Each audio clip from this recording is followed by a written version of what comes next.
Well, hello there! I hope you're having an amazing day and that you're feeling ready to take a ride deeper into our main function. In this video, we are going to continue the discussion about the main function even further. We are going to discuss every single piece of it one at a time. So, I do not want to waste any more time. I want to jump right into Visual Studio Code and I want to show you all the parts of our main function and what they are representing and what they are used for and what they mean and everything about them. Let's jump right into it. And welcome to Visual Studio Code. Right now, what we need to do is create a new project. And to do that, we just run cargo new command. When we have done that and successfully created a new project, we are just going to open it in our Visual Studio Code and open main function, which is exactly what we are looking for, right? So, the first thing that we are going to talk about is the FN keyword. Firstly, let's explain what keywords are. So, keywords are some words inside of programming language that have a significant meaning to it. So basically, when you use the word FN, it means something to Rust's compiler. It's not any combination of letters and characters. It's a specific keyword that Rust compiler knows what it means. And in this case, it knows that FN stands for function definition. So it knows that what follows the FN is the name of the function. So as you can see here, the name of our function in this case is main.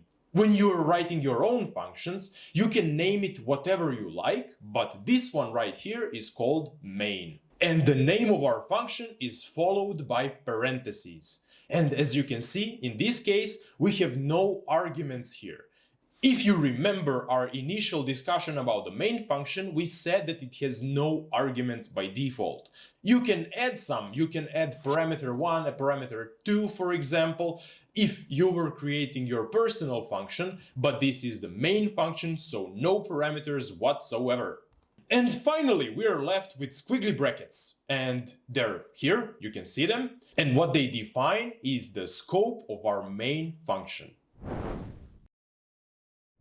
Of course, do not worry, scopes are going to have their own dedicated video very shortly, so stay tuned for that. But for now, I need to give you at least a brief explanation about the term scope, so you would be able to actually follow what I'm talking about here. So I think that this term is not going to be easily explained by just me sitting here and talking to you. I think it would be much more beneficial and easier to understand if I was able to draw things to you. So I think this is the right moment to jump right into our drawing board. Okay, so we're at our drawing board. Finally, we made it to this point. So I'll try to explain scopes in as simple as possible way, because this is a very important topic and we'll have a dedicated video for it very shortly. But for now, I need to explain you only the basics so you would be able to appreciate the current lesson as much as possible. As you can see here, we have some function and we have squiggly brackets, which are defining our scope for this function. And inside of that function, we have some logic. That logic can be some variables, some function invocations and stuff like that. So we have stuff happening inside of this function. And within this scope, we are going to allocate a certain part of stack memory. So we have stack memory and we have this part right here, which is going to be a dedicated piece of memory which is going to be assigned only for this function right here. When our scope starts here, we're going to allocate a certain amount of stack memory right here, which is going to exist from this point up until this point. So while this logic right here is going to do something, while it exists, it does something, we're going to have this block of memory existing. And as soon as we are going to exit this right here, so we're out of the current scope of the function, all the variables, all the function calls and everything that is within this piece of memory right here is going to be removed. It's going to be deallocated. And it will be available for other functions and other pieces of our code to use it again. That's basically all about scopes. I hope this made some sense for you. I know, stack memory. The explanation is coming right up. But again, have in mind that we are going to have a dedicated video just to memories. So this is again a very short explanation just so you could follow along. So, back to our board. So, now we need to explain what stack memory is. But not only stack memory, we are going to discuss all the different types of memory that our programs are using. Of course, take this with a grain of salt. This is a very simple explanation, and we'll have a dedicated video to explaining everything in much more detail. So, for now, let me start things off with our stack memory. It's using an architecture that is called LIFO. So, last in, first out. So, our data is going to be pushed one on top of the other, and it's going to be on consecutive memory locations. And when we remove some data from the stack memory, we just push it off the stack. The data that was added last is going to be removed first. I don't know, this might seem a bit weird, but that's how things work. And it makes perfect sense because when we start discussing it in more detail, you will see what's actually happening in our CPU and how things are being pushed onto stack and how they're being removed, and things are going to make much more sense. But for now, what you need to know is the fact that it needs to be well organized, it's in consecutive locations, and it's faster than the heap memory because it's well organized, so processor can much easier figure out where to find some piece of information it needs. So that was stack memory. We can hop into heap memory. Heap memory is a lot more chaotic because when we need to assign some data to heap memory, we are checking a certain piece of heap memory and checking if it is free and if it is large enough to hold the data we want to push onto heap memory. And if it is, we're just going to push it there. And then when the next amount of data is supposed to be pushed to heap, we just assign it on some random location that is large enough to hold that data. So we push it again. And finally, for the third piece of data, which might be a bit larger, we again do the same process. We check where on heap we have enough space to push the data, and when we find it, we just keep it there. So the locations are completely chaotic, they're unpredictable, we need to hold references towards our data on heap. That were two main types of memory, and we have the last third one, which is static memory, and this one is used for our code base. So basically, when you build an executable for your code, and inside of that code you have some constants and some strings and stuff like that that are hard-coded in your code, they're going to be kept here.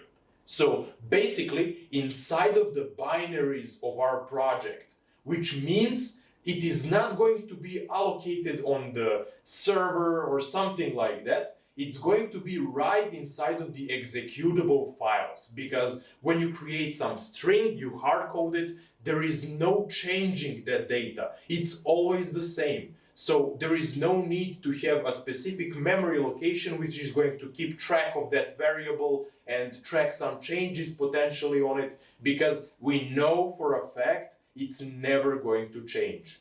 So that was it. We have three types of memory that we're using in our Rust projects in most situations. And within our main function scope, we have a single line of code, and that line is println. So basically, what this line does is print the hello world sentence in our command line. But it is not as simple as that. It may look like we're invoking any other function or something like that, but in reality, it's a bit different story. Println is a macro. And macros are a very significant feature of Rust programming language. So I feel like we need to discuss it a bit more. Did you know that in Rust you can write code that will write code for you? So basically, Rust is so smart that it can write code instead of you. And you can do that by using macros. And the question arises, why is this feature so awesome? And the answer is, if the fact that you can write code that writes more code for you isn't enough, I will name a few additional benefits of it. I think the best way to explain macros right now, quickly of course, because we will have dedicated videos to macros in future, is to do it by using this example we have in front of us. So we are talking about println macro, and that one, as you know already, is used to print some text inside of the command line. But why do we need to use macro for it? And the answer is because of the fact that we can send so many different things as parameters to the println macro. So if we were using a regular function for printing text, we would have different implementations for that function for all the scenarios where we are sending different numbers of parameters, where we are sending numbers or we are sending text, for the cases where we are sending hard-coded text and some variable with the text, where we are concatenating text and stuff like that. And when we are using macros, we do not have to do that. The macro is going to write some code for us, which is going to be created only for the specific scenario that we are using. And yes, the way to distinguish macros from functions in Rust is with an exclamation mark. As you can see, println has exclamation mark at the end of the println, and the regular function call would not have that exclamation mark. So that's the main difference in calling macros when compared to calling functions. I know this is a bit more complex topic, so I think it would be good if we are going to go through this once again, but with a different approach, a slightly different approach. So, when we call the println macro, the first thing that happens behind the curtains for us is that compiler is going to search for the definition of the println macro. When it finds it, it's going to figure out what kinds of parameters we are sending to this macro. It's going to figure out what did we send to it and distinguish the different parameters and see how it's supposed to pull it apart and how to use it actually. When that happens, it will generate the code that will be able to do the stuff we want it to do. So when the compiler finds the implementation and definition for this macro, it's going to follow the rules of picking up all the specific parameters that were sent to this macro and create code that is going to be able to print out the stuff we want it to print. When that is done, we have a lot of newly generated code for us, and then there is only one thing left, and that is to execute the code, which in our case is to print the text inside of our command line. Of course, if you have any concerns or you do not understand some part of this explanation, because it's not that simple, even though I'm trying to explain it simply on simple examples, you can always post your questions or concerns in the comment section down below. And of course, I'll try to answer all the comments as soon as possible. So, I think we're done here. Right now, I feel like we are finally ready to fully appreciate all the stuff that is generated for us when we run cargo new command. We know what is in our code and our project when we do this, which is awesome, right? So now, it is time to discuss what we are going to talk about in our next video. So in it, we are probably going to lower the pace a bit, because we are going to talk about a topic that is not so difficult to understand, so to say. We are going to talk about naming conventions. You definitely want to make sure that you're following all the right guidelines when naming your variables, functions, files, and everything else, right? I thought so. You want to be an awesome developer. So, have an amazing day, and I hope to see you in the next video.